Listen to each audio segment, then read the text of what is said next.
Sebelum saya ditangkap, muka saya ditempel sepanjang jalan PRJ dan ditempel di depan anak sekolah saya.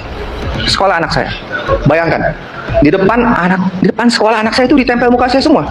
Dan kalau Anda lihat di internet itu masih ada dan sengaja saya tidak hapus. Sebentar, saya kasih lihat. Nah, ini dicari. Apakah memang polisi bertindak seperti ini, menempel foto saya seperti ini di depan sekolah? Tiba-tiba saya dipanggil oleh seseorang yang saya nggak kenal, dibawa ke ruangan yang besar, mewah besar, ruangannya bagus, dan di situ ada si Muanas Alaidit. Muanas Alaidit ini saya belum pernah ketemu. Dan dia bilang, Charlie, mau nggak kita damai? Boleh. Boleh. Bagaimana? Charlie, kamu cabut perdata kamu dan cabut petun kamu, kita akan cabut laporan. Oke, bagaimana mengenai ganti rugi?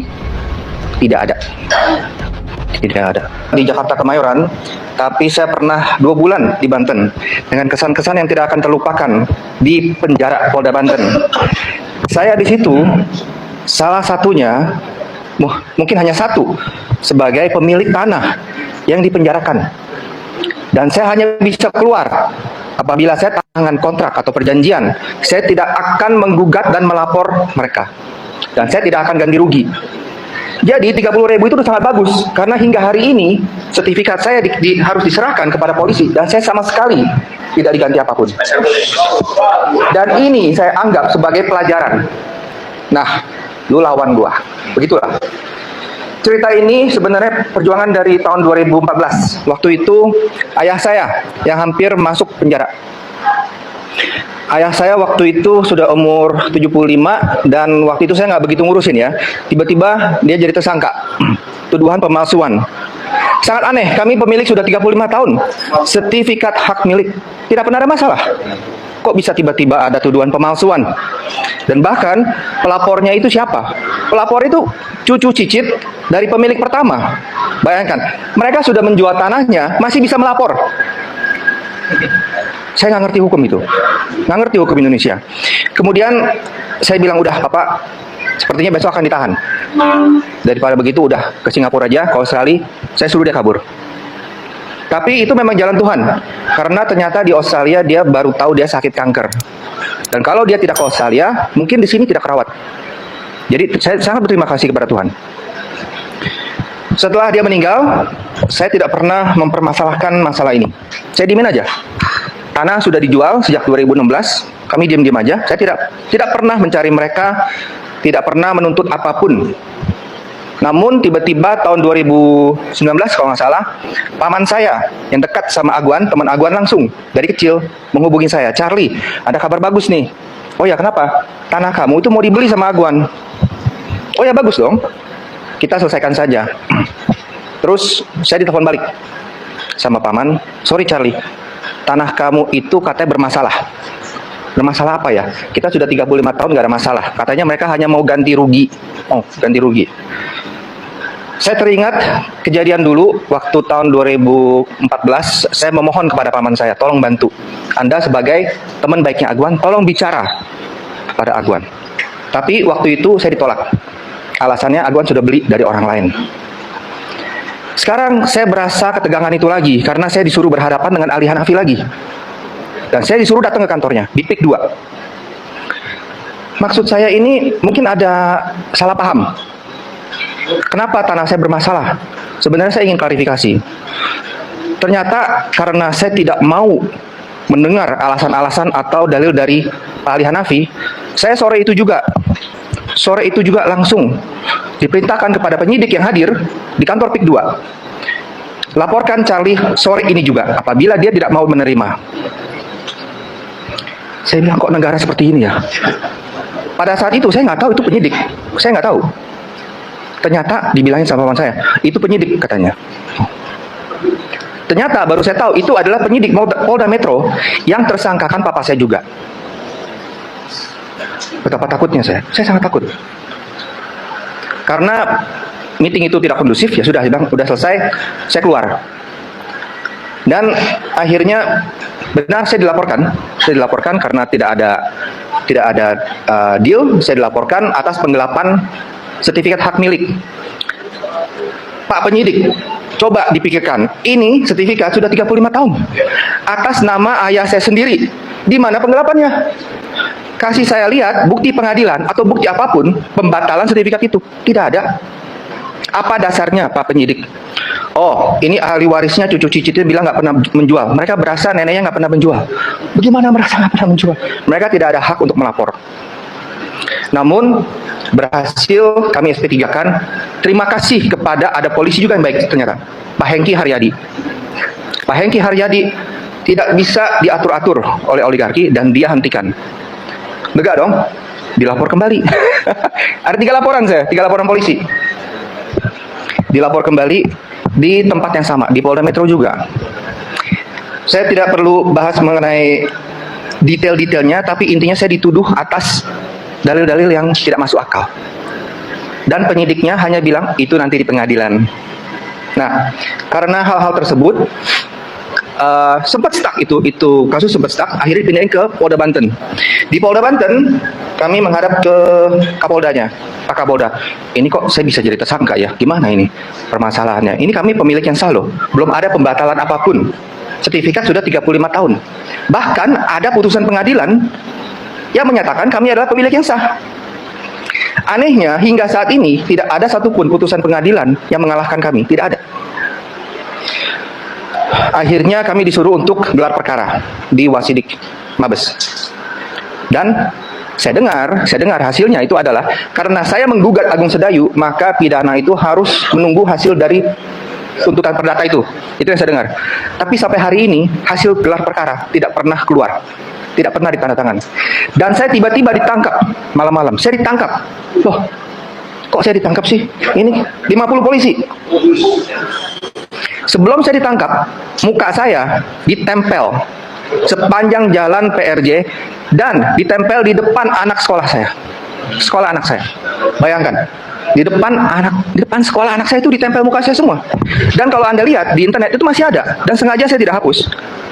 Sebentar, saya kasih lihat. Nah, ini dicari. Apakah memang polisi bertindak seperti ini, menempel foto saya seperti ini di depan sekolah? Emang polisi seperti itu?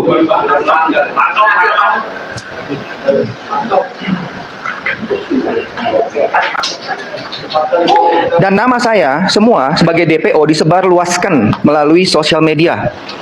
Influencer semua. Saya berasa aneh. Kok saya lagi gelar perkara di DPO kan? Saya ditangkap hari pertama, malam pertama saya di Polda Metro. Saya ditangkap oleh Ranmor kalau nggak salah, pencurian motor atau gimana gitu. Ranmor ya, saya. Pak Ranmor, mohon izin, saya ini sedang mengajukan gelar perkara dan seharusnya tunggu gelar perkara itu sebagai petunjuk. Nggak ada ngomong, langsung dibawa ke Polda Metro. Malam pertama penyidik di sana baik, saya disuruh tidur di sofa. Tapi kemudian dapat telepon, pindahin ke sel tikus. Saya pindahin sel tikus. Nah, sampai sore hari, saya tidak boleh ketemu siapapun. Tiba-tiba, saya dipanggil oleh seseorang yang saya nggak kenal, dibawa ke ruangan yang besar, mewah besar, ruangannya bagus, dan di situ ada si Muanas Alaidit.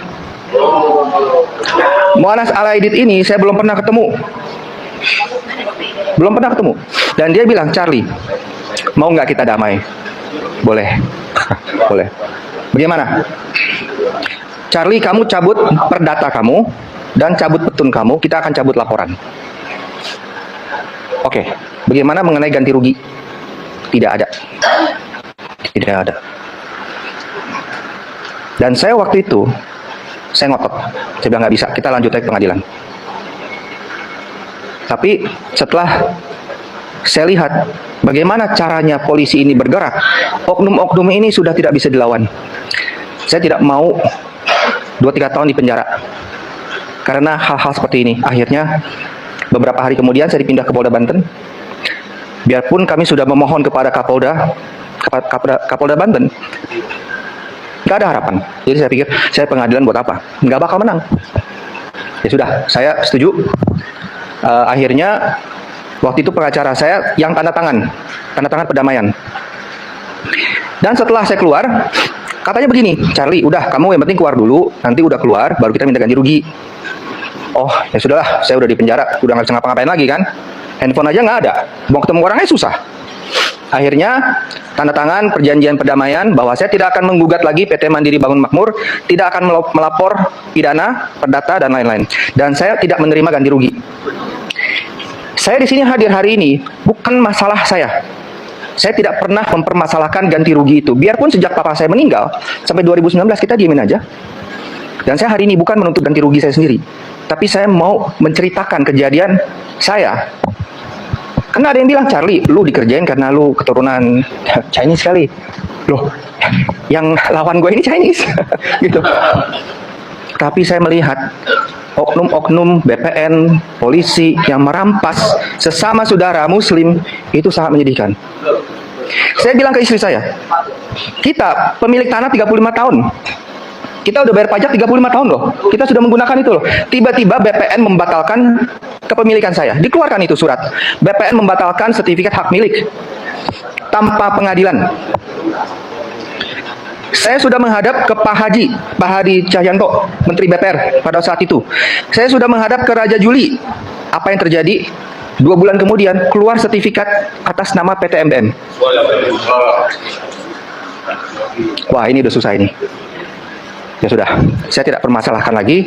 Kalau kalian mau ngambil tanah saya, silakan, nggak apa-apa. Tapi jangan ngambil tanah orang lain. Stop, hentikan semua ini.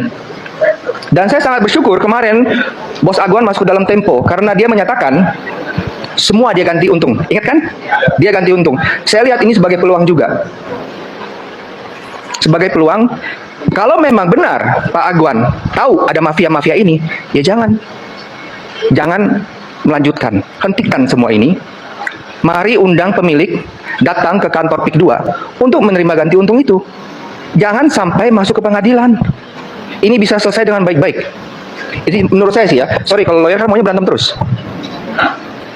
Tapi saya setuju dengan kata-kata teman-teman lawyer. Pak Prabowo ini mengambil peran yang sangat penting. Jadi Pak Prabowo selama ini kalau nggak salah diam aja ya. Masih diam aja. Dan kalau saya nggak turun hari ini, mungkin orang-orang berasa ini masalah ras. Ini bukan masalah ras. Banyak korban Chinese yang takut, diam. Ibu Kim, Padi, teman saya juga. Di penjara 7 orang kalau nggak salah, sama petani. Jadi, saya minta kepada Pak Prabowo, gimana? Walk the talk, not talk the talk. Yes. Nah, saya minta kepada Pak Prabowo, mohon jangan sampai ada korban lagi. Dan udah ada signal bagus dari Bos Aguan, dia akan ganti untung kepada semua pemilik tanah. Nah, mungkin itu yang harus kita eksplorasi lagi. Terima kasih. Ya, terima kasih, Charlie.